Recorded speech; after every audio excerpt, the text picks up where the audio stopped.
that you need to know about the new Fire TV Cube.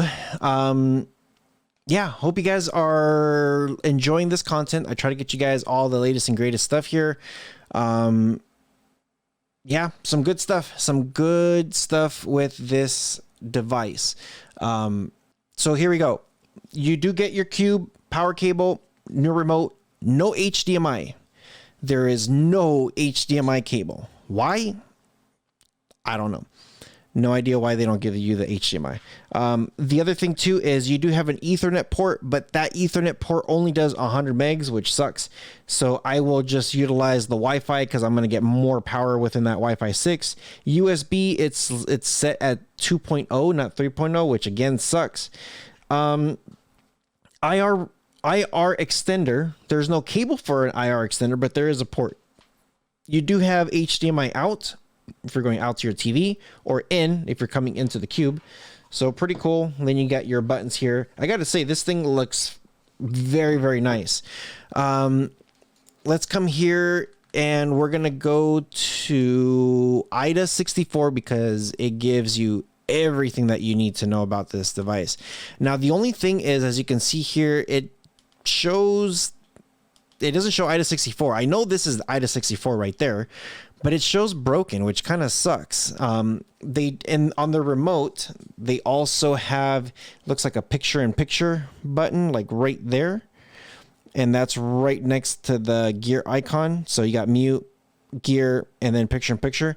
When you hit that picture-in-picture, it's actually, it shows me my most recent. And when I go to Disney Plus here, you could read it. It says Prime Video, read it. When I come here, it's broken, and it says right there, IDA 64. So I know that is IDA 64.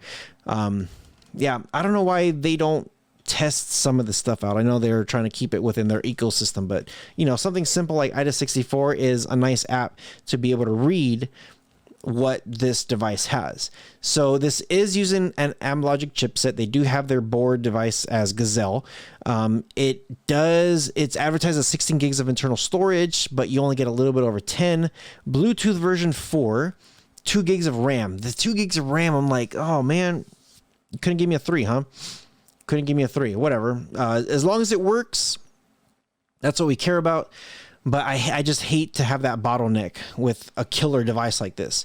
It is running an octa-core, and it's a quad-core ARM Cortex A73 and a quad-core ARM Cortex A53. There's your octa-core. It is running a 64-bit, which is pretty nice.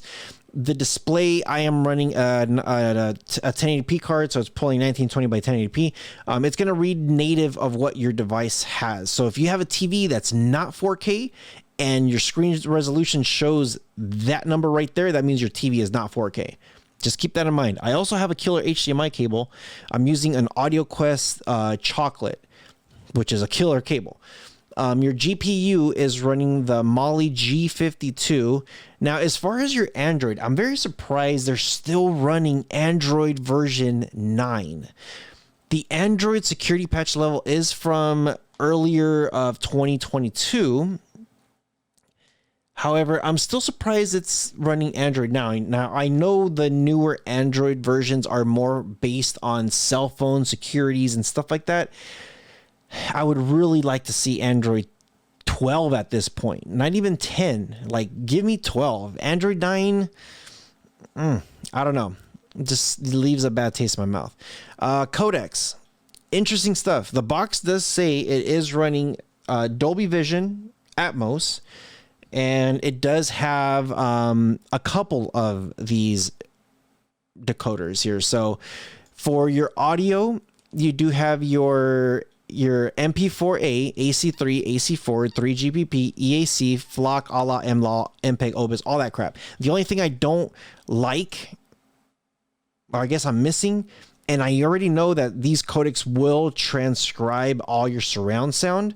It's missing some kind of DTS, some kind of Dolby. It's missing something with surround sound with this codecs. It will translate with all of these ones that it has, but I really like, you know, it's like having H.264, which is down here, your video, or H.265, when you could have, here's the 3 codecs. Dolby Vision, DVHE, DVAV, and DAV1. They have 3 Amlogic Dolby Vision codecs, and H.264 and H.265 does the same thing as Dolby Vision, but Dolby Vision just does that little bit more that gives you that killer visual aspect. I kind of wish they did the same thing for the audio. As far as the rest of the codecs, again, they have H.263, H.264, the 3 Dolby Visions, HEVC, MPEG-2, MPEG-4, VP8, VP9, AVC. They have them all. Everything here works really, really good, which is great. If I go to YouTube, and we're just going to do a quick little test here to see exactly how well this works, everything works extremely well. And I mean extremely well. If we test here, let's see the voice. Let's try this. Beyond the Streams podcast. There we go.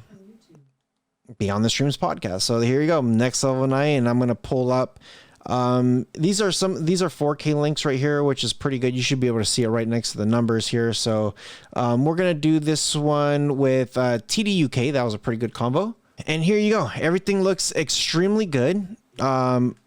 We could fast forward this right here and just give it a few seconds, and look how quick that pulls up. Pretty nice.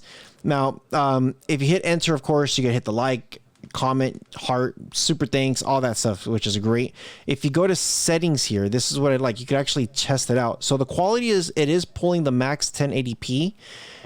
And the reason for that is because I am using a 1080p card. So the device is not going to do more than what it's supposed to do. So pretty nice.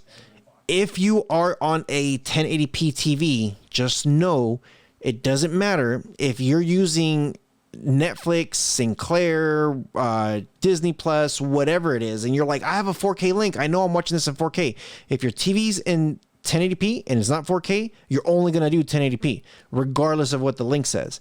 The device is going to also transcribe it, like on YouTube, and say, hey, this, even though this link is a 4K link, we're going to give you whatever the best available is based on your TV, or for my example, my capture card. So pretty good. If you come here to settings, I like going here to applications and manage install applications. This says I have almost 11 gigs out of the 12. I have 10.8. But if I wanted to delete something, just click on this, come here. And I always tell this to everybody, clear cache first, clear data second, and then uninstall in that order. Boom, boom, boom. Do all 3 of them. That way it deletes absolutely everything. And then anything else, if you're just like, hey, I don't want Amazon Music, why is that here? It's an app that you can't delete. It's already going to be there. So you could only do a clear cache, clear data, and that's it. Amazon Photos, same thing. As you can see here, it says the size. It says there's a cache. Kilobytes, KBs is nothing. There's like nothing in there. So just keep that in mind as you are going through your stuff here. So some pretty good options here. If you want to turn on developer options, just come here to My Fire TV, go to About, click My Fire TV Cube like 7 times, and then back up once. There's developer options.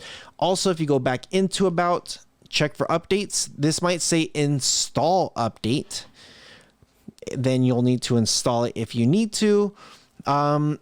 And other than that, I think that's it. Everything here is pretty self-explanatory. I'm going to have some other videos on the other channel on how to turn certain features off and stuff like that. But other than that, this device is extremely smooth and extremely fast.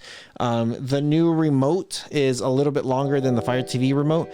The Pro is even better because you could map, you could actually, well, you could map some buttons on this one, but the other one is you could program it specifically to certain apps, which again, I love. It's absolutely great. And it makes it really, really user-friendly. So yeah, let me know what you guys think. I know I kind of zipped through it, talked lots of stuff about a lot of stuff. So as always, you guys take care of each other, and I'll see you guys in the next one.